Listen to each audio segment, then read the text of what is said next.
오늘 말씀은 예수님께서 우리에게 주시는 쉼의 초대의 말씀입니다. 수고하고 무거운 짐진 자들아 다 내게로 오라 내가 너희를 쉬게 하리라 라고 예수님께서 우리에게 말씀하셨습니다. 너무나도 유명한 말씀이지요. 그런데 이 말씀이 주는 평안과 쉼을 우리는 얼마나 누리며 살고 있을까요? 그리고 이렇게 살아가고 있는 이들은 얼마나 될까요? 얼마 전 뉴스에서 이런 기사를 보았습니다. 우리나라 국민의 73.7%가 일상에서 스트레스를 받고 있다고 합니다. 그 중에서도 50대 이상인 이 중장년층에서는 건강 문제, 또 직장과 자녀 문제, 또 노부모 부양이라는 이 삼중고의 아픔을 겪으며 일상적인 스트레스와 삶의 무게를 감당하고 있다는 결과였습니다. 더 놀라운 것은 한 통계에 따르면 평일 기준 우리나라 국민의 평균 여가 시간이 얼마나 되실 것 같습니까? 1.5시간밖에 되지 않는다고 하였고요. 또한 잠자는 수면 시간은 6.3시간에 불과하다고 하였습니다. 우리는 이처럼 바쁘게 살아가고 있습니다. 심지어 예배 중에도 머릿속에는 당장 내일 해야 될 일이 맴돌기도 하고, 또 기도하다가 스마트폰에 진동이 울리면 중요한 메시지가 왔나 해서 우리의 신경이 또 그곳으로 향할 때가 있습니다. 우리는 바쁘게 살아오면서 쉬는 법을 잊어버리고 살지 않나 생각합니다. 쉰다는 것은 단지 아무 일을 하지 않고 멈춰 있는 것이 아니라 마음 깊은 곳에서 안식을 누리는 것입니다. 그런데 세상은 우리에게 그렇게 쉬라고 가르치지 않습니다. 더 빨리, 또 더 많이, 더 높이 올라가야 된다라고 하면서 우리를 채찍질하고 우리를 다그칩니다. 그러다 보면 우리는 쉼을 가져야 되는 것을 알면서도 갖지 못하고 살아가게 됩니다. 그러다 결국엔 지쳐 쓰러질 때가 많습니다. 예수님은 바쁘게 살아가고 있는 우리들을 향해서 오늘 쉼의 자리로 초청하십니다. 수고하고 무거운 짐진 자들아 다 내게로 오라 말씀하셨습니다. 오늘 우리는 이 말씀을 깊이 들여다보면서 주님이 주시는 진짜 쉼이 무엇인지, 또 그리고 그 쉼은 어디서 오는지, 또 어떻게 우리가 그 쉼을 누릴 수 있는지를 함께 나누고자 합니다. 주님의 품 안에서 참된 쉼을 누리는 법을 배우는 귀한 말씀의 시간이 되길 소망합니다. 28절의 말씀을 제가 다시 한번 봉독하겠습니다. 수고하고 무거운 짐진 자들아 다 내게로 오라 내가 너희를 쉬게 하리라. 아멘. 이 구절은 앞서 말씀드렸던 것처럼 우리를 향한 예수님의 쉼의 초청의 메시지가 담겨 있습니다. 그 초청의 대상은 누구일까요? 오늘 28절의 말씀에 보면 수고하고 무거운 짐진 자들을 예수님께서 초대하고 계십니다. 여기서 수고하다라는 이 단어는 헬라어로 지치도록 일하다, 심한 피로를 느낄 만큼 노력하다라는 의미를 담고 있습니다. 즉 단순히 피곤한 것이 아니라 우리 몸에 있는 그 모든 기운이 빠져나가서 아무것도 할 수 없는 소진된 상태를 의미하는 것입니다. 요즘 우리가 익히 듣고 있는 번아웃이다라는 상태가 바로 이 수고한 자들의 모습입니다. 그 이어서 또한 무거운 짐진자들이라고 말씀하십니다. 이 말씀의 의미는 자신이 짊어진 인생의 짐이 너무 무거워서 그 무게에 짓눌려 있는 상태를 말합니다. 육체적인 피곤함만이 아니라 감정적이고 또 영적인 부담감까지도 포함하는 개념입니다. 우리는 살아가면서 가족의 건강 문제, 또 나의 건강 문제, 또 자녀 문제, 또 여러 가지 경제적인 어려움, 또 관계의 갈등 속에서 여러 가지 걱정들 속에서 살아가고 있습니다. 또한 교회 안에서도 여러 가지의 맡겨진 일들로 인해서 부담감을 가지며 살아가고 있습니다. 이처럼 우리의 삶은 수많은 짐을 안고 살아가고 있습니다. 그런 우리들에게 이 무거운 삶을 사는 사람들에게 예수님은 오늘 이 시간 내게로 오라고 말씀하십니다. 이 초청의 메시지가 얼마나 따뜻하고 감사한지요. 이 세상은 우리에게 너의 문제들 너가 알아서 처리해, 너가 알아서 버텨야지, 너가 알아서 견뎌야지 라고 말합니다. 너가 스스로 강해져서 그 문제가 너를 이렇게 눌리지 않도록 너가 강해져야지 라고 말하지만 예수님께서는 그 문제들을 가지고 내게로 오라라고 말씀하십니다. 그리고 너의 짐을 내가 맡아주겠다라고 말씀하셨습니다. 그리고 이어서 하시는 주님의 말씀이 바로 내가 너희를 쉬게 하리라 라는 말씀입니다. 여기서 쉬게 하다라는 이 단어의 의미는 단순히 휴식을 말하는 것이 아닙니다. 새 생명을 공급하다, 회복시키다라는 의미를 담고 있습니다. 예수님이 주시는 쉼은 우리가 육체적인 쉼을 몸의 휴식 그 이상의 것을 예수님이 주신다는 것입니다. 예수님 안에서 우리의 지친 영혼을 예수님이 어루만져 주시고 다시 살게 하시는 그 생명의 회복을 경험케 하시겠다라는 약속입니다. 어느 교회에 암투병 중인 한 권사님이 계셨습니다. 그 권사님을 위로하기 위해서 어느 성도님들이 방문하셨는데 그때 권사님이 이렇게 말씀하셨다고 합니다. 저의 몸은 너무나 힘이 든데요. 힘이 들지만 이상하게도 제 마음은 평안합니다. 예수님이 저와 함께 하시다는 것을 이 병을 얻으면서 느끼고 있습니다라고 고백을 하였습니다. 이것이 바로 주님이 주시는 쉼입니다. 상황이 바뀌지 않고 내 몸이 당장 건강하지 않을지라도 주님이 나와 함께 하시게 되면 주어지는 평안함, 쉼이 바로 이 주님이 약속하신 쉼인 것이죠. 이것은 세상이 줄 수 없는 오직 주님께서만 줄 수 있는 쉼의 선물입니다. 29절의 말씀을 또한 함께 봉독하시겠습니다. 나는 마음이 온유하고 겸손하니 나의 멍에를 메고 내게 배우라. 그리하면 너희 마음이 쉼을 얻으리니. 아멘. 앞서 살펴봤던 28절에서는 주님께 오는 것이 강조가 되어 있었습니다. 그런데 29절에서는 주님께 배우는 것이 강조되고 있습니다. 예수님 이렇게 말씀하십니다. 나의 멍에를 메고 내게 배우라. 그런데 여기서 우리는 이상한 점을 하나 발견하게 됩니다. 그것은 바로 예수님께서 쉼을 말씀하시면서 왜 멍에를 메라고 하시는 것일까요? 이 멍에는 소에게 씌우는 도구입니다. 농사를 지어보신 분들은 다들 아시겠지만 두 마리의 소가 있습니다. 그리고 두 마리의 소를 가지고 밭을 갈 때에 두 마리의 소가 서로 다른 방향으로 가지 않도록 두 마리의 소에게 함께 멍에를 메고 밭을 갈 때 사용하는 도구가 바로 이 멍에입니다. 멍에를 맨다는 것은 노동을 의미합니다. 그런데 예수님은 우리에게 멍에를 벗겨주시겠다고 말씀하시는 것이 아닙니다. 오히려 주님의 멍에를 메라고 하십니다. 왜 그러실까요? 여기서 중요한 것은 누구와 함께 이 멍에를 메는가입니다. 예수님의 멍에는 예수님이 우리와 함께 하시는 멍에입니다. 앞서 말씀드렸던 것처럼 두 마리의 소가 다른 방향으로 가지 않도록 그 멍에를 연결하는 것처럼 우리가 주님께 연결되는 것입니다. 우리가 혼자 짊어지면서 살아가는 그 아픔이고 힘듦이 아니라 예수님의 멍에를 맬 때에 예수님께서 우리가 그 가는 걸음 가운데 그 길 가운데 그 어려움들을 함께 짊어주시겠다라는 약속입니다.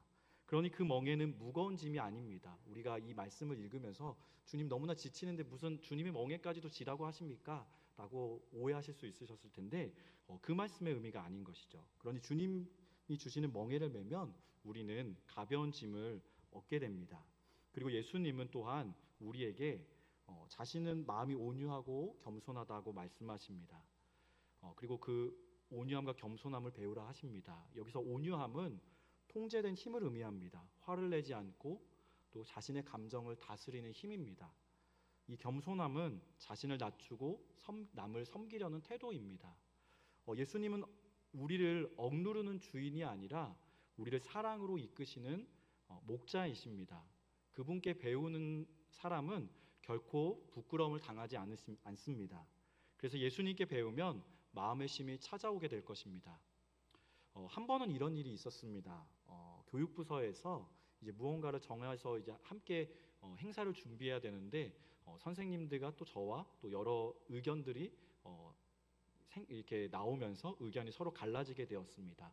뭐 두 가지 의견이었으면은 좀 어느 정도 조율을 했을 텐데 뭐 한 세네 가지로 의견이 좀 달랐습니다.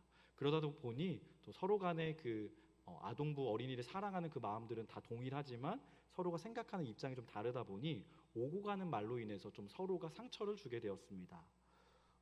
저 역시도 마찬가지로 또 상처를 입었습니다. 그런데 기도 중에 이런 마음이 들었습니다. 예수님도 거절당했는데 내가 이렇게 나는 뭐 거절 안 당하지? 라는 생각이 들었던 거예요. 그리고 예수님도 버림을 받으셨는데 그럼에도 불구하고 예수님은 끝까지 제자들을 사랑하셨다라는 그 말씀들이 떠올랐습니다.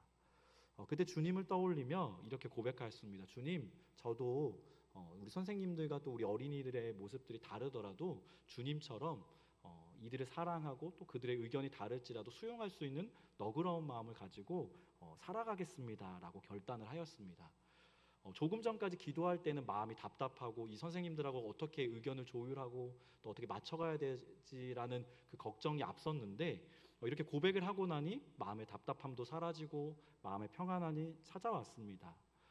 예수님께 배우는 삶은 이런 것입니다. 우리가 예수님을 닮아가고 배워간다는 것은 주님이 주시는 마음의 평안을 누리는 삶이 되는 것입니다.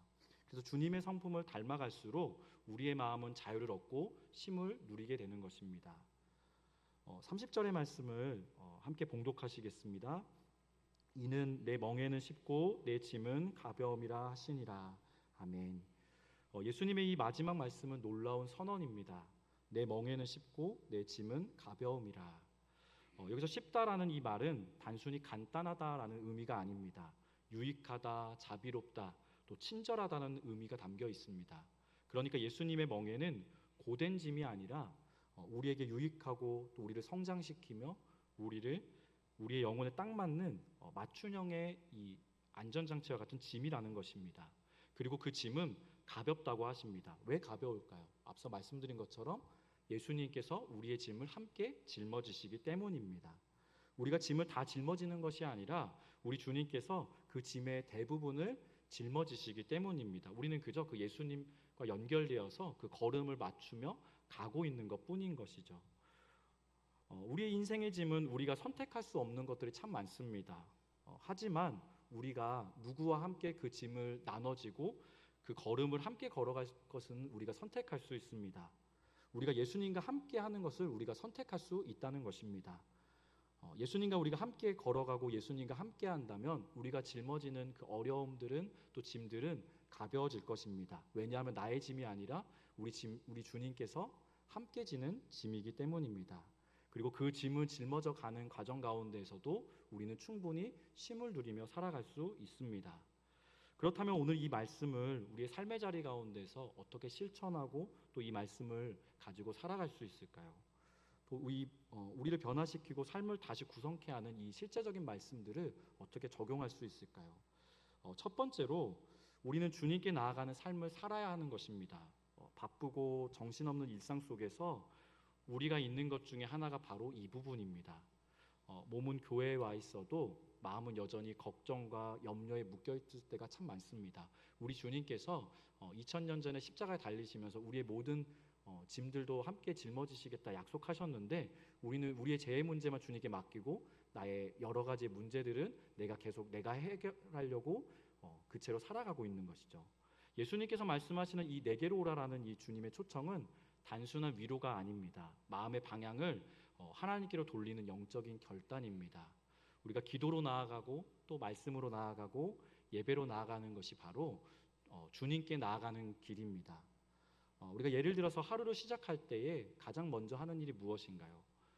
아침에 일어나서 또 누군가 메시지를 보냈나, 어떤 일이 일어났나, 또 뉴스를 확인하며 또 스마트폰을 확인하는 분들이 계실 것입니다. 아니면 또 조용히 오늘 하루를 시작하며 또 하나님께 기도하는 분도 계실 것입니다. 우리가 아침을 시작하면서 오늘 하루를 시작하며 주님 앞에 나아가는 시간을 가져보는 것입니다. 오늘 하나님, 나 혼자 이 모든 짐을 짊어지지 않고 주님께서 나의 짐을 함께 짊어져 주십시오. 그리고 주님과 내가 그 걸음을 맞추며 걸어갈 수 있게 하여 주십시오. 내가 힘들고 어렵고 분주할 때에 주님을 바라보며 다시금 주님께 나아가서 그 쉼을 얻을 수 있게 해주십시오. 기도하며 나아가는 것입니다. 그리고 두 번째로는 주님의 멍에를 메고 배우는 삶입니다. 멍에를 맨다는 것은 예수님의 방식 또 예수님의 삶을 따라 산다는 것입니다. 주님처럼 온유하고 겸손하게 또 억지로가 아니라 사랑으로 또 의무가 아니라 관계로 살아간다는 것입니다. 많은 성도님들이 나이가 들수록 이렇게 고백하시는 분들 계십니다. 이제는 좀 더 부드러워지고 싶습니다. 제 말에 좀 상처를 주는 말들이 좀 사라지고 좀 부드러운 말도 하고 싶고 남들을 좀 이렇게 품어줄 수 있었으면 좋겠습니다라고 말씀을 하십니다. 그리고 나이가 들수록 이제는 강해지기보다 좀 다른 사람들을 너그럽게 바라보고 품을 수 있는 마음들이 있다고 말씀하십니다. 그 마음이 바로 주님이 주시는 마음입니다. 자녀들을 향한 말투, 또 배우자를 향한 태도, 또 교회 공동체 안에서 연약한 사람들을 바라볼 때에, 또 무언가 잘못을 하는 이들을 바라볼 때 그 관계 속에서 우리가 예수님의 성품을 본받아 간다는 것은 그들을 품고 또 그들을 너그러운 마음으로 품고 부드럽게 여기는 것입니다. 그것이 바로 우리가 쉼을 배우는 삶의 모습일 것입니다. 특별히 관계의 갈등에서 우리는 주님의 멍에를 떠올릴 필요가 있습니다. 내가 지려고 했던 그 멍에를 내려놓고 주님과 함께 지는 이 멍에를 선택하고 기억하시기 바랍니다. 그리하여서 우리가 사랑과 용서, 또 기다림과 이해, 또 이런 멍에는 힘들지만 우리가 동시에 마음을 평안하게 할 것입니다. 세 번째로 우리가 기억해야 될 것은 우리가 삶의 리듬을 바꾸어야 한다는 것입니다. 앞서 말씀드린 것처럼 성경이 말하는 쉼은 단순한 행위가 아니라 삶의 리듬을 갖는 것입니다. 하나님께서는 창세기의 말씀에 보면 6일 동안 창조 사역을 하시고 나서 7일째에 안식을 하셨습니다. 또한 예수님께서도 이 땅 가운데서 공생의 사역을 하실 때에 많은 일들을 하시고 또 가르치시고 병든 자를 고쳐주시고 난 후에 항상 한적한 곳에서 기도하시면서 하나님과 만나는 그 쉼의 시간을, 회복의 시간을 가지셨습니다. 그런데 우리는 어떤가요? 우리는 주일 하루 예배만 드리고 나서는 다시금 세상으로 뛰어들어갑니다. 그리고 쉼없는 일상을 반복하며 살아갑니다. 그리고 나서 다시금 주일을 맞이합니다. 그러면서 하나님 너무 힘듭니다 라고 고백을 합니다. 그런데 주님의 방식은 그렇지 않습니다. 하루 중에, 또 일주일 중에, 또 한 달 중에 우리가 힘들고 어려운 순간순간 맞이할 때에 쉼의 리듬을 가지는 것입니다. 그게 바로 하나님께서 우리에게 약속하시는 그 믿음의 사람의 방식입니다. 여러분, 우리가 주일 하루를 진짜 쉬는 날로 여기고 살아가시기 바랍니다. 여기서 말씀드리는 것은 단순히 노동을 하지 말라라는 말씀이 아니고요. 그뿐만 아니라 하나님께 집중하여서 하나님과 교제하고 또 말씀을 묵상하고 하나님께서 우리에게 허락하신 공동체와 가족들과 함께 따뜻한 식사를 하면서 그들에게 집중하는 것입니다. 그리고 그들과 함께하면서 주님께 감사하며 또 주님 안에서 쉼을 누리는 것입니다. 우리가 힘들고 어려울 때에 그 자리에 잠시 벗어나서 또 쉼의 시간을 갖고 또 주님을 만나는 자리가 있기를 소망합니다. 그리할 때에 우리가 계속해서 또 주님이 맡기신 일을 감당할 수 있고 우리가 지치지 않고 또 올 한 해를 마무리할 수 있을 것입니다. 오늘 예수님은 우리에게 말씀하십니다. 수고하고 무거운 짐진 자들아 다 내게로 오라. 오늘 이 말씀을 우리가 붙들고 주님 앞에 나아가십시다. 이 초청을 그냥 듣고만 지나가지 마시고 오늘 이 시간 나의 힘들고 어려운 문제들을 가지고 주님 앞에 나아가서 주님, 제가 이런 문제가 있습니다. 이런 어려움이 있습니다. 주님께 가지고 나왔으니 주님께서 해결하여 주시고 주님께서 저에게 멍에를 메어 주셔서 주님과 함께함을, 그 기쁨을, 또 쉼의 회복을 누리게 하여 주십시오라고 기도하는 이 시간 되길 소망합니다.